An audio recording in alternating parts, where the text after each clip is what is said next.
마지막 가사, 미래를 떠나고 오늘을 떠난 나를 찾게 해달라. 되게 중요한 고백인 것 같습니다. 우리 하나님 말씀 보실까요? 에스라서 6장 19절에서 22절 말씀입니다. 에스라서 6장 19절에서 22절 말씀.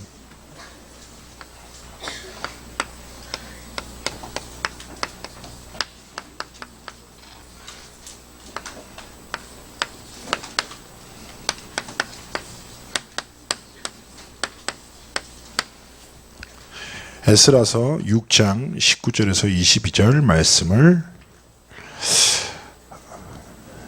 합독하도록 하겠습니다. 이 장면은 성전을 재건한 하나님의 사람들이 6월절에 절기를 회복하는 중요한 장면입니다.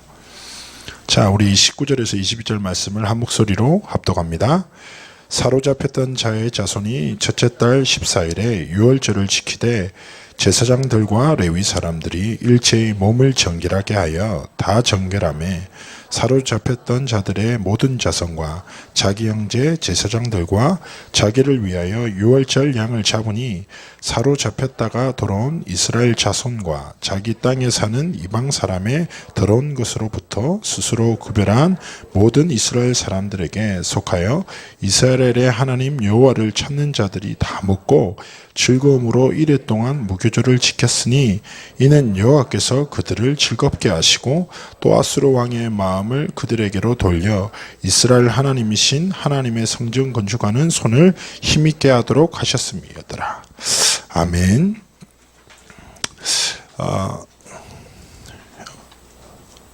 우리 렘넌트 여러분을 축복합니다.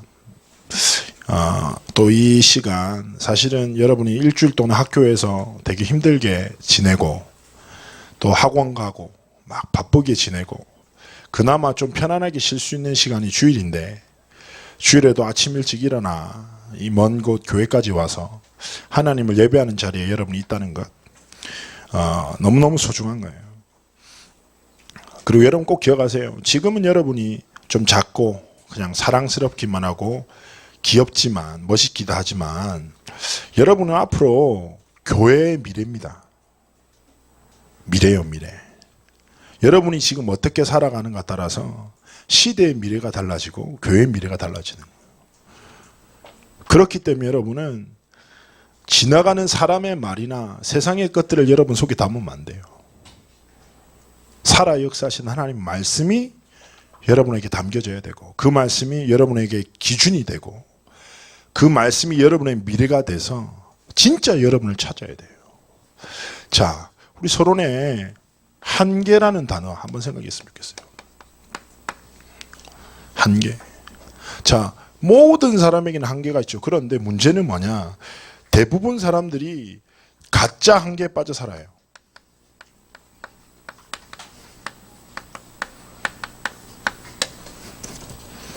자, 가짜 한계는 어디서부터 비롯된 걸까요? 바로 세상과 사람입니다. 사람이 중심이에요. 대부분 사람들이 가짜 한계를 나의 한계로 인정하고 붙들고 여기 갇혀서 살아요. 사람들의 눈에 내가 어떠한지, 세상의 기준에 내가 어떠한지가 너무너무 중요해요. 그래서 거기를 못 벗어나요. 목사님 생각하다가 그런 애들 많이 보거든요. 어디에 딱 한계 걸렸을까요? 성적. 성적이라는 한계 딱 걸려있어요. 자기는 공부를 잘 못하기 때문에 앞으로 미래가 없다는 거예요. 많은 렘넌트들이 착각합니다. 1등을 하면 좀 더 다른 가능성을 가지게 되죠. 여러분 꼭 기억하세요. 옛날에 드라마 제목 중에 이런 거 있어요. 행복은 성적순이 아니잖아요. 진짜라. 저는 그래요. 여러분들이 공부 잘하는 거 좋죠. 서울대 가고 막 좀 아이비리그 들어가고 얼마나 감사합니까? 그런데요, 모든 세학자들은 마찬가지예요. 여러분이 세상에서 말하는 성공자의 삶을 살기를 원하지 않습니다. 여러분 어떻게 살아야 돼요? 여러분을 지으신 하나님의 유아 목적대로 그렇게 살아야 돼요. 하나님의 능력으로 살아야 돼요. 하나님이 주신 꿈을 꾸고 하나님이 주신 지혜로 공부하고 도전해야 돼요. 우리 마음의 소원이란 말이에요. 여러분이 건강한 그리스도인들이 돼서 어떤 일을 하든지 하나님의 영광 나타내고 어떤 자리에 있든지 하나님의 능력 붙들고 도전하고 그런 꿈을 꿉니다. 그런데 많은 렘넌트들이 가짜 한계 갇혀요. 성적, 또 어떤 애는 가정 환경. 여러분, 가정 환경이 어려울 수 있어요. 그리고 인간관계, 그리고 심지어 외모, 못생길 수 있지 사람이. 그렇잖아요. 근데 거기 갇혀 살아간다니까. 목사님 전에 얘기했잖아요. 어떤 렘넌트가 나 답답해 죽느라 괜찮게 생겼거든. 근데 얘 꿈이 뭘까? 성형수술. 얘는 나한테 항상 얘기했어요. 저 이뻐질 거예요. 아, 너 이뻐. 아니에요. 저는 안 이뻐요. 저는 이뻐져야 돼요. 어떻게 하면 이뻐질 수 있는데 쌍수를 해야 된다는 거예요. 근데 내가 쌍수로의 근본 문제가 해결이 안 될 건데. 그 말은 외모 아니라 마음속에 있는 거. 그 얘가 진짜 쌍수했는데 문제는 뭐예요? 눈이 안 감겨. 밤에 잘 때도 반쯤 뜨고 잔대. 너무 슬퍼. 그 전에 선해 보였는데 이제 세게 보여. 가슴 아프다니까.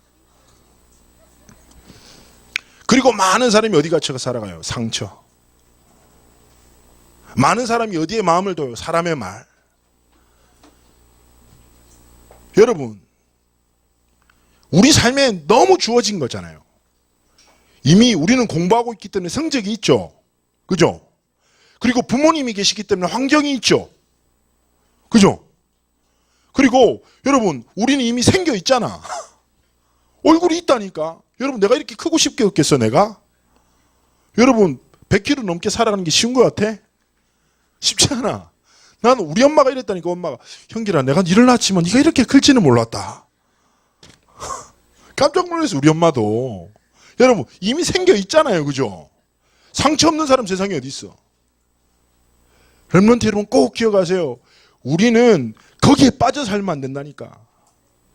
그 모든 것을 허락하신 더 크신 하나님의 사랑, 하나님의 계획을 딱 믿고 살아야 돼요. 여러분, 그렇다면 가짜 한계가 있는데 진짜 한계가 있어.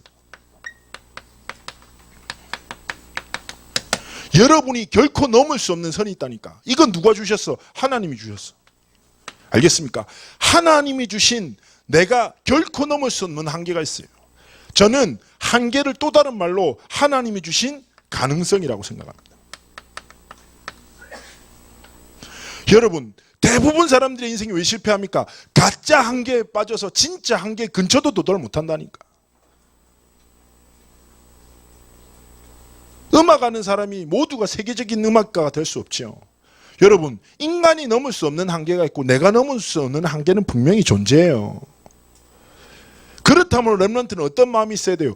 적어도 나는 사단이 말하는 거짓된 가짜 한계에 빠져 살지 않을 거야. 그 틀에 갇혀서 맨날 힘들어하고 살진 않을 거야.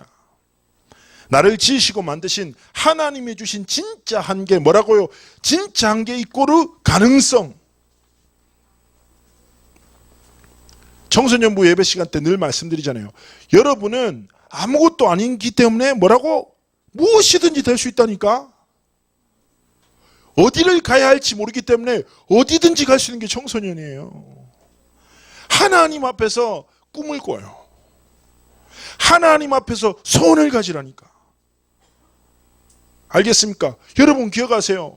하나님이 문을 여신데 누가 막을 수 있겠냐고요. 여러분이 생각하는 그 어떤 한계도 하나님의 언약을 막을 수 없어. 그래서 렘넌트는 뭐 믿고 살아요? 내 연약한 무능함이 아니라 하나님 아버지 전능하신 믿고 그 하나님의 능력 앞에 무릎 꿇고 내 삶을 드리고 살아가는 거예요. 저는 늘 정말 간절함을 부탁드리고 싶습니다. 렘넌트 여러분, 하나님 앞에 꼭 무릎 꿇으십시오. 자기 전에 하나님, 나는 하나님 겁니다. 하나님 나를 세계복음을 위해서 마음껏 사용해달라고 진짜 드리라니까. 한계 막 얘기했잖아요. 전에 지난주인가 제가 얘기했네요. 어떤 애가 얼굴도 못생겼는데 집도 가난하고 근데 공부도 못하는데 성격까지 안 좋아. 그래 나한테 와서 얘기해서 내가 인정해줬어요. 그래 너는 얼굴도 못생겼고 너희 집은 엉망이고 그랬다. 너 그거 평생 믿고 살래? 하나님 믿어라이? 너는 안 그러면 소망이 없다. 그러니까 막 울더라고. 소망 대신 그리스도를 붙잡았어. 렘넌트 여러분 꼭 기억하세요. 하나님이 문을 여시면 막을 자가 없어요. 그래서 그 하나님이 내 삶에 진짜 역사하실 수 있도록 무릎 꿇고 하나님 앞에 중요한 중심을 드려야 됩니다. 자, 여러분, 분명히 강대국에 많은 역사가 있었지만 하나님의 성전의 회복, 그 누구도 막을 수 없어요. 분명히 이스라엘 백성들은 노예된 상태, 속국된 상태, 나라를 잃어버리고 모든 것을 잃어버린 그런 상태였어요. 그런데 하나님은 하나님의 언약을 이루신다니까. 지난주에 얘기했잖아요. 예레미야를 통해서 70년 후에 내가 회복할게. 그 손에서 벗어나 성전 회복하게 할게. 하나님 뜻을 이루세요. 어떤 방법으로 해요? 하나님이 바사 왕 고레스를 움직이세요. 그 당시에 최강대국 페르시아의 초대 왕 칙령을 통해서 성전 회복할 수 없는 상황을 만들어버린 거예요. 많은 적들의 방해가 있었어요. 16년 동안이나 성전 건축이 멈춰버립니다. 그러나 하나님은 다리오 왕 시대에 스룹바벨을 통해 하나님의 성전을 회복하세요. 렘넌트 여러분, 이거 완전히 봐야 돼요. 뭘 봐야 돼요? 하나님이 성경 역사를 통해서 우리에게 말씀하시는 거예요. 하나님의 언약은 그 누구도 막을 수 없다는 거예요. 하나님은 세상을 움직이셔까지 하나님의 뜻을 성취하는 거예요. 그래서 내 인생길이 사람의 길, 세상의 길이 있으면 안 되고 어디 있어야 돼요? 하나님의 언약의 길 가운데 있어야 돼요. 성전 회복과 동시에 회복된 아주 중요한 게 있어요. 바로 오늘 제목인 6월절의 회복입니다.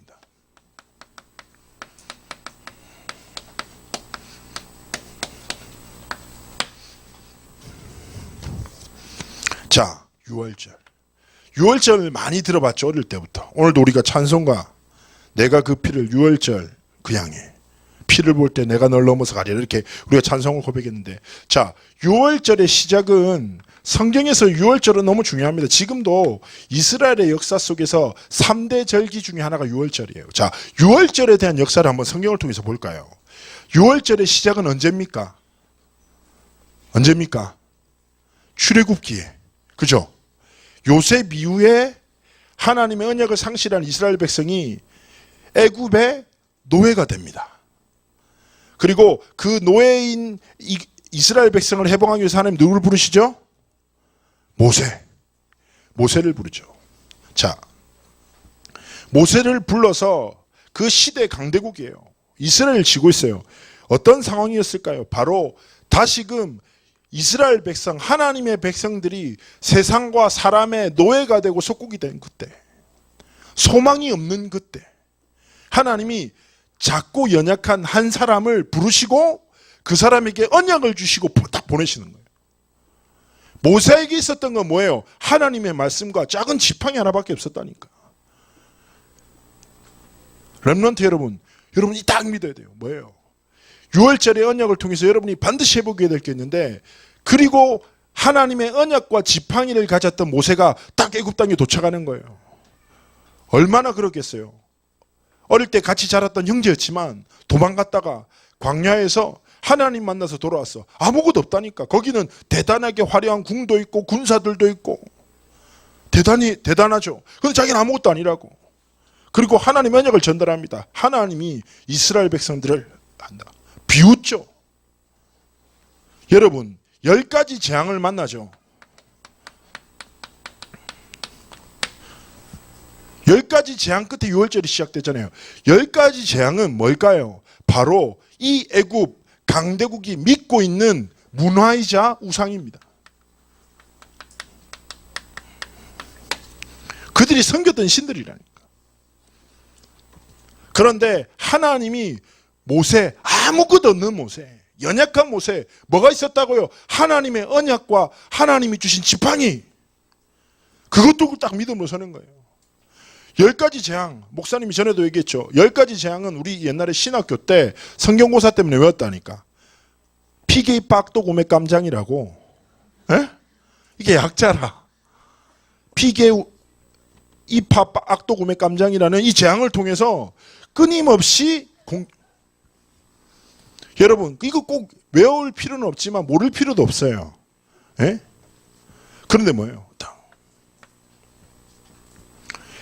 여러분, 성경에서 말하는 게 뭘 것 같습니까? 노예와 속국된 이 영적인 상태, 그 무엇으로도 해결할 수 없어요. 그 강대국이었던 그들이 믿고 있던 우상 아무리 뒤흔들어도 안 된다니까. 하나님이 마지막 10가지 재앙 때 하나님이 딱 한 가지 약속하신 거예요. 내가 모든 장자를 멸하겠다. 짐승에게서 난 것까지도 첫 번째 난 것은 다 멸할게. 그러나 뭐라고 약속하십니까? 조건 없어. 문지방이 문설주에 양의 피 바르면 넘어갈게 내가. 이 말을 사람들이 어떻게 들을까요? 우습게 얘기했죠. 에이 무슨 말도 안 되는 소리. 그리고 모세가 애굽 전역에 전달합니다. 하나님의 심판이 있을 거야. 이미 9개 재앙이 내렸다니까. 유대인에게만 말한 게 아니에요. 애굽에까지 얘기했다니까. 말도 안 되는 소리를. 야 문설주에 양의 피 발라. 그러면 구원해. 아니면 심판이 있을 거야. 이 얘기를 듣고 많은 애굽 사람들은 비웃었어요. 에이구 말도 안 되는 소리 하고 있네. 어떻게 사람이 그렇게 죽고 양의 피 바르면 어떻게 그게 지나가냐고. 말도 안 된다고. 그런데 고센 지방 하나님의 백성들이 이 말씀 믿은 거예요. 아 그렇구나. 하나님의 심판이 있구나. 그 어떤 사람의 방법으로도 이길 수 없지. 양의 피 바르면 되는구나. 그리고 양을 잡아서 문설주의 피를 발라요. 어떤 사람은 무서워서 많이 발랐겠지. 어떤 사람은 가난해서 피가 없어서 옆에 것에서 작게 발랐겠지. 여러분 많이 바르고 작게 바른 게 중요한 게 아니라니까. 그날 밤에 하나님의 심판이 임해요.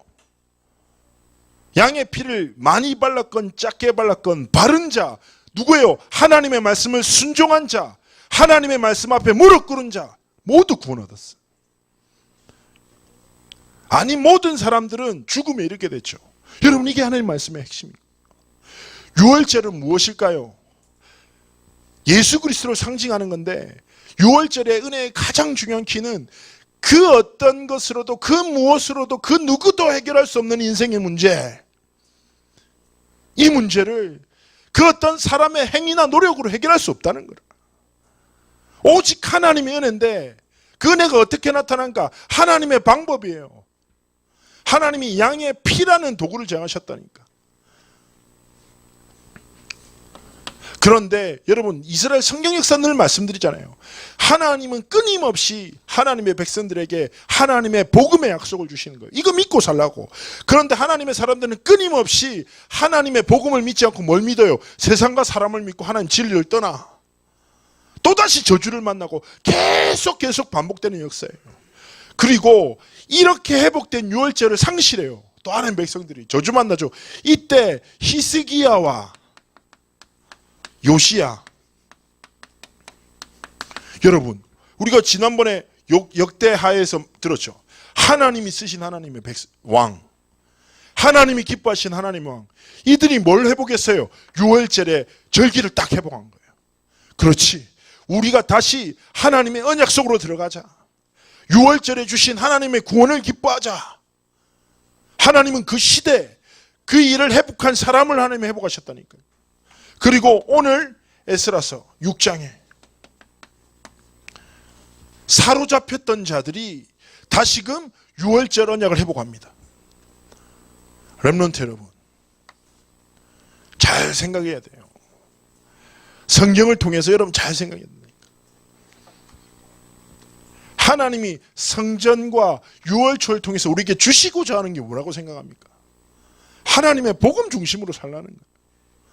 많은 사람들이 오늘도 쓸데없는 가짜 안개에 빠지고 세상을 믿고 사람을 믿고 나의 연약함을 믿고 딱 한 가지만 믿는다니까. 하나님의 복음 빼고 다 믿고 살아. 자기 상처 믿고 묵상하고 거기를 나를 한계로 딱 둔다니까. 하나님 빼고 하나님의 진리 빼고 다 믿고 사니까 어떻게 살아요? 속국되고 노예되는 삶을 끊임없이 살아가는 거예요. 세상 부러워하고 자기는 맨날 한계에 빠져 있고 문화에 빠져서 무능한 삶을 살고 하나님이 주신 오늘을 놓치고 미래는 불안해하고 그렇게 살아가는 겁니다. 분명히 우리나라는 자유롭잖아요. 그런데 보이지 않는 사단의 문화에 노예되고 속국돼서 끊임없이 살아간다니까. 여러분 노예와 속국된 이 영적 상태를 어떻게 내 노력으로 해결할 수 있냐고요. 할 수 없다니까. 많은 렘넌트 청소년들 그렇지 않습니까? 세상의 문화에 노예돼서 하나님의 능력 믿지 않고 속국되고 노예돼서 살아가잖아요. 노예 속국이 뭐예요? 내 것이 없어. 주인의 것을 따라가. 이렇게 어리석게 살아갑니다. 여러분, 우리가 믿는 예수는 성전을 완성하시고 유월절의 주인공 되시는 누구십니까? 바로 예수 그리스도십니다. 여러분, 그냥 예수 믿으면 안 돼. 구약에 끊임없이 하나님 흐른다니까. 성전의 회복을 통해서 하나님 약속하시는 거예요. 유월절을 통해서 끊임없는 수없는 양들을 잡아 피를 흘려. 그리고 구원을 하나님이 설명하시면서 오실 그리스도를 계속 예표하다가 신약 성경에서 그 모든 것을 완성하신 분이 누구다? 예수 그리스도다. 이 예수 믿는 게 뭐예요? 그리스도인이에요. 이 예수 중심에 담긴 자가 누구예요? 렘넌트라니까. 자, 우리는 오늘 딱 주목할 말씀은 바로 요한복음 14장 6절입니다. 예수께서 가라사대 내가 곧 길이요 진리요 생명이니 나로 말미암지 않고는 아버지께로 올 자가 아무도 없다 말씀하십니다. 예수님이 누구시라고요? 바로 길이시다. 여러분의 길 되십니다. 여러분, 이 하나님의 말씀과 진리 앞에 딱 무릎 꿇어야 돼요. 양의 피를 내 집 문설주에 발라야 된다니까. 예수 그리스도를 내 중심으로 딱 믿어야 되는데 예수님이 누구시다? 나의 길이시다. 어떤 길? 하나님 만나는 길뿐입니까? 여러분의 모든 인생길이 예수 안에 있다. 믿어야 돼요. 여러분, 예수 안에 생명이 있고 예수 안에 능력이 있으면 예수 안에 모든 것이 있습니다. 렘넌트 여러분, 여러분 인생의 길에 가장 중요한 게 뭐냐? 예수 중심으로 살아가는. 저는 확신합니다. 여러분이 예수 중심으로 인생길 걸었다. 여러분의 달란트 이 안에 있습니다. 알겠습니까? 여러분의 재능을 언제 찾아요? 많은 전문인들 만나는 거 중요하죠. 아주 중요합니다. 그러나 예수 믿고 인생길 걸으면 예수께서 여러분에게 진짜 달란트를 깨닫게 하세요. 예수 안에 모든 게 있다니까. 그리고 렘넌트 여러분 꼭 소망을 가지세요. 배우자 어디 안에 있어요? 배우자 예수 안에 있습니다. 아멘? 모든 거. 여러분 공부할 지혜 어디 있어요? 예수 안에 있다니까. 골로새서에 말씀이 이렇게 써요. 예수 안에 지혜와 지식의 모든 근본이 감추어져 있다. 여러분, 그렇기 때문에 렘넌트들은 딱 기억해야 돼요. 아, 예수님은 내 인생의 길이시구나. 하나님 만나는 길뿐 아니라 내가 이 길을 따라 걸어야 하는구나. 예수 중심으로 살아야 되겠구나. 정말 깨달아야 됩니다. 두 번째, 예수님이 누구시다? 나의 진리시다. 여러분, 세상의 학문은 다양하게 습득해야 돼요.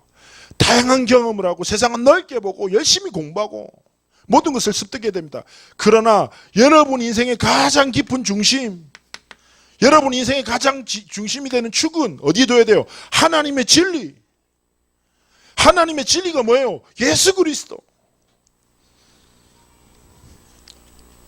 여러분, 진리에 기초한 삶을 살아야 돼요. 마태복음 16장에 베드로가 주는 그리스도시요 살아계신 하나님의 아들 되십니다 딱 고백하잖아요. 이때 하나님 주신 첫 번째 복이 뭔지 압니까? 예수를 진리로 믿는 자에게 주신 첫 번째 복이 뭔지 압니까? 반석 위에 내 교회를 세우겠다. 반석이 뭐예요? 커다란 바위. 그 위에 내 교회를 세우겠다. 건물의 기초는 너무너무 중요하죠. 모래 위에 세운 집은 금방 무너지죠. 반석 위에 지은 집은 그 누구도 흔들 수가 없다니까. 예수가 인생의 중심되는 자, 하나님이 그 인생을 반석 대신 그리스도 위에 세우셨다. 그렇기 때문에 예수를 진리로 믿는 자, 예수 중심과 축이 되는 삶을 살아가는 자의 인생을 그 누구도 예수 그리스도 안에 있는 은혜 속에서 뺏을 수 없고 흔들 수 없다는 이 말씀입니다. 그래서 렘넌트는 예수 그리스도가 나의 모든 길 되시고 내 인생의 가장 중심에 담겨져 있는 진리시다. 이걸 딱 믿어야 돼요. 지금 시대는 절대 진리가 무너지고 저마다의 진리를 쫓아가는 시대입니다. 여러분, 종교통합운동이 무슨 말인지 알죠? 되게 무서운 말인데 이거예요. 굉장히 합리적이라니까. 김요한 전사가 이슬람교다. 그 신동희 전사가 불교란 말이에요. 빡빡하고 해석할 수 있겠다고 생각합시다. 그럼 난 기독교. 그럼 보세요. 원래 어떻게 얘기하는 거냐면, 그죠. 스님 안녕하세요. 아이고, 모슬렘에서 오셨네. 얼굴도 그렇게 생기셨습니다. 그러면서 이렇게 얘기하는 거예요. 아이고, 저마다 당신 인생 다 존경합니다. 존중합니다. 당신이 믿는 진리도 진리입니다. 내가 믿는 진리도 진리지요? 그래서 당신의 진리를 존중하고 내 진리도 존중합니다. 나는 내 진리를 따라서 나의 하나님을 만날 테니 당신은 당신의 진리를 따라 당신의 하나님을 만나십시오. 모든 종교는 하나입니다. 지난주에 황기업 선생님이 유럽 가서 얘기했던 얘기 딱 그 얘기잖아요. 여러분, 지금 시대는 절대 진리를 무너뜨리고 저마다의 진리를 쫓아가도록 만드는 혼란의 시대. 그렇기 때문에 렘넌트는 오직 하나님이 주신 유일한 진리를 딱 붙들어야 돼. 하나님의 진리 위에 세워진 인생을 살아야 된다니까. 세 번째는 무엇입니까? 예수님은 나의 생명이십니다. 이 생명이란 말은 무슨 말일까요? 하나님이 주신 영원한 생명을 말합니다. 여러분, 인생은 성경에 보면 살과 같다 얘기합니다. 살. 나에게 많은 살 말고 화살. 금방 간다는 거예요. 여러분, 학교 가면 1시간이 잘 안 가죠. 그죠? 학원에서 공부하고 있으면 1시간은 안 가잖아. 시간이 잘 안 가지. 그런데 우리 옆에 계신 우리 선생님들, 권사님들 얘기 들어봐. 훅 간다고, 인생이. 알겠습니까? 목사님도 그래요, 지금. 지금 제가 힘들어요. 나이 때문에 생각하면. 난 언제나 마음은 청소년인데. 예? 자, 여러분, 우리의 인생은 딱 지나간다니까. 여기서 예수가 생명이란 말은 무슨 말일까요? 하나님이 주신 영원한 생명. 렘넌트 여러분, 지나가고 썩어질 것에 소망을 두고 인생을 살지 말라는 거예요. 우리의 생명은 하나님 주신 유한한 거라. 그죠? 삶과 죽음이 하나님의 주권 속에 있고 내 마음대로 할 수 없어. 죽음을 막을 수 있는 자가 없다니까. 그죠? 어떤 사람은 하나님 뜻으로 장수하고 어떤 사람은 하나님의 뜻에 있어서 좀 짧은 인생을 살기도 하죠. 그러나 렘넌트 여러분, 우리가 얼마나 오래 사는가가 중요한 것이 아니에요. 우리가 이 땅에서 살아가는 삶이 어떻게 삶을 살아가는가에 따라서 영원한 삶이 달라진다니까.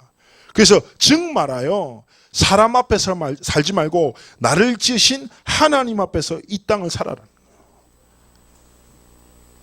여러분의 생명이 있습니다. 생명 주신 분이 누구예요? 하나님이라니까. 생사화복의 주관자가 누구예요? 사람의 살고 죽음과 축복받고 어려움 당하는 모든 주권자가 누구예요? 하나님이시라니까. 그래서 하나님 앞에서 렘넌트는 이 땅을 살고 하나님 앞에서 렘넌트는 영원한 하나님의 나라를 꿈꾸며 오늘을 살라는 거예요. 그래서 6월절 렘넌트는 뭐냐? 바로 진리와 기준이 무너진 시대, 많은 사람들이 세상과 사람을 믿고 거짓된 한계에 빠져 죽어가는 이 시대 가운데 우리 렘넌트는 성전 6월절의 주인공 대신 예수 믿는 믿음으로, 예수가 내 인생의 길이시고 예수만이 내 인생의 유일한 진리 되시며 예수께서 주신 영원한 생명을 위해 나는 오늘 살아간다. 딱 이 믿음으로 렘넌트들이 딱 서야 돼요. 그리고 길을 잃어버린 이 시대 가운데 진리를 잃어버리고 거짓된 진리, 저마다의 진리를 쫓아가는 어두운 시대, 생명을 잃어버리고 영이 죽은 이 시대 가운데 여러분은 무엇을 증거한 자가 돼요? 바로 예수 그리스도. 예수 외에 다른 길 없고 예수 외에 다른 진리 없으며 예수 외에 다른 생명 없어요. 이 사실을 세상에 증언하는 자, 여러분 딱 서야 된다니까. 예수 믿고 예수 증거하는 삶을 꿈꾸는 렘넌트로 서야 됩니다.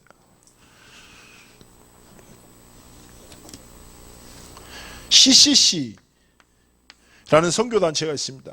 여기 김준권 목사님이란 목사님이 계신데 이 목사님은 류광수 목사님도 되게 존경한 대한민국 기독교의 아주 중요한 어른이요. 이분이 하던 대학 선교사역, CCC가 대학 선교사역이거든요. 거기서 아주 중요한 활동이 있어요. 그게 뭐냐면 백문일답이라는 거예요. 백문일답. 이게 뭐냐? 목사님이 딱 나와서 한 1만 명, 2만 명의 대학생들이 있어. 얼마나 멋있어. 막 하나님 사랑하고 예수 사랑하는 대학생들이 가득 차 있는 거야. 그래서 목사님이 딱 외치는 거예요. 이 땅의 주인이 누구십니까? 딱 외쳐. 그러면 1만 명, 2만 명의 대학생들이 예수 그리스도 외쳐요. 멋있지? 얼마나 간지나요? 짱이라니까. 난 그거 직접 보지 못한 게 가슴 아파. 그럼 생각한 거예요. 우리 인생의 풍요로움이 어디 있습니까? 그럼 1만, 2만 명이 답은 한 가지라니까. 예수 그리스도. 끊임없이. 그러면서 막 답을, 그러면 대학생들이 막 부르다가, 그런데요, 이 100문이 60문, 70문이 딱 넘어가면 소리가 작아진대요. 그리고 1만, 2만 명 대학생들 저마다 무릎을 탁탁 꿇는다는 거예요. 그러면서 고백이 바뀐대요. 처음에는 예수 그리스도 이렇게 하다가 나중에는 예수 그리스도 이렇게 듣는 거야. 왜? 힘이 빠져서 그럴 것 같아? 아니야. 깨닫는데 나는 아무것도 아니고 나는 아무것도 할 수 없고 예수가 모든 것이고 예수가 모든 것을 할 수 있구나. 세상에는 1만 문의 질문이 있잖아요. 예수 외에 다른 진리가 없구나. 이 진리 앞에 무릎 꿇고 살아가는 거예요. 하나님은 예수 그리스도라는 길, 진리, 생명 앞에 무릎 꿇은 청소년을 찾으신다니까. 여러분이 가진 것이 무엇인지 모릅니다. 가난할 수 있어요. 공부 못할 수 있어요. 생긴 거 억울할 수 있어. 성격 안 좋을 수 있다니까. 여러분 기억하세요. 예수 중심의 삶은 내 어떤 나약함이나 내 환경이나 사람의 것이 막을 수 없다니까. 제발 부탁드립니다. 나를 믿지 마세요. 세상을 믿지 마세요. 나에겐 선한 것이 없어. 세상에도 선한 것이 없다니까. 선한 것은 무엇밖에 없어요. 하나님이 주신 예수 그리스도라는 진리밖에 없다니까. 이 진리 앞에 무릎 꿇고 꿈을 꾸고 도전하고 공부하라니까. 이 진리 앞에 무릎 꿇은 자를 누가 막을 수 있겠냐 말이에요. 이번 한 주간 여러분이 붙잡아야 될 말씀입니다. 바로 뭐냐? 히브리서 12장 2절 말씀이에요. 뭐라고 합니까? 믿음의 주여 또 온전하게 하시는 이신 예수를 생각하자. 이렇게 살아요. 한 주 동안. 렘넌트 여러분, 예수 중심의 삶을 살면 하나님이 여러분을 온전케 하실 것입니다. 저는 확신합니다.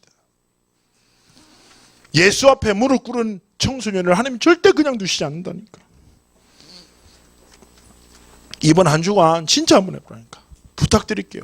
언제 학교 가서 갑자기 책상 위에 무릎 꿇지만 왕따 된다. 그런 거 하지 마. 갑자기 학교 등교하면서 예수는 그리스도 이러지 말라니까. 절대 하지 마. 그런 거 하지 마요. 언제? 아침에 딱 일어나서 자기 전에 딱 2번만 하지 말라니까. 딱 2번만 무릎 꿇고 예수만이 나의 길이시며 진리시며 생명 되십니다. 예수 이름을 위하여 나의 삶을 주님 받아달라고. 내 한계, 진짜 하나님 주신 가능성을 향해 도전하는 렘넌트로 주님 나를 붙들어 달라고. 말씀 앞에 딱 무릎 꿇고. 그래서 저는 꿈꿉니다. 지금은 선생님들이나 목사님, 전사님들이 다 기도하면서 여러분을 가르치고 돕지만 나중 되면 같이 늙어가거든요. 저는 세계복음화의 바통 들고 죽을 때까지 뛸 거거든요. 제발 그 바통을 들고 나를 앞지르는 렘넌트들이 일어나기를. 에? 그래서 제가 여러분에게 묻어서 세계복음화하는 그 역사가 일어나기를 예수님으로 축복합니다. 기도합니다. 하나님, 우리 사랑하는 렘넌트를 보시고 오직 예수 그리스도 이 길, 진리, 생명 앞에 무릎 꿇고 주를 위해 살고 주를 위해 죽는 하나님의 렘넌트들이 일어나도록 축복하여 주옵소서. 감사드리며 살아계신 주 예수 그리스도의 이름으로 기도합나이다. 아멘.